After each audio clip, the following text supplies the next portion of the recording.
मध्य रेल्वेचे पीआरओ स्वप्नील आपल्या सोबत आहेत। स्वप्नीलजी, नेमकं काय घडलं तिथं, कशा पद्धतीनं काय ही साधारण ही घटना घडली आहे?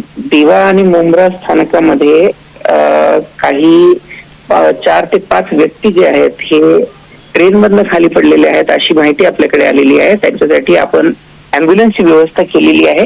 इथे लवकरात लवकर अँब्युलन्स पोहोचवण्याचा आपण प्रयत्न करतो आहोत। हे कुठल्या ट्रेन मधनं व्यक्ती खाली पडलेले आहेत याची माहिती अद्यापर्यंत आपल्याला मिळालेली नाहीये। कुठल्या मेल एक्सप्रेसची होती किंवा लोकल ट्रेन मधनं हे व्यक्ती खाली पडलेत अशी कुठलीही माहिती अद्यापर्यंत आलेली नाही। आपण अँब्युलन्स इथे लवकरात लवकर पोहोचवण्याचा प्रयत्न करतो आहोत।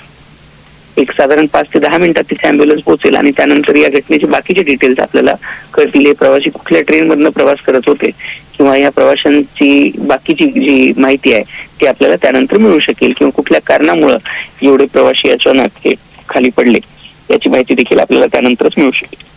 नक्की स्वप्नीलजी, कशा पद्धतीनं सध्या तिथे बचाव कार्य सुरू आहे? काही मृतांची संख्या किंवा काही मृत आहेत का, जखमी किती आहेत या संदर्भात काही कळू शकलंय? पोहोचणार तिथे एक 5 मिनिटांमध्ये अँब्युलन्स पोहोचणार आहे।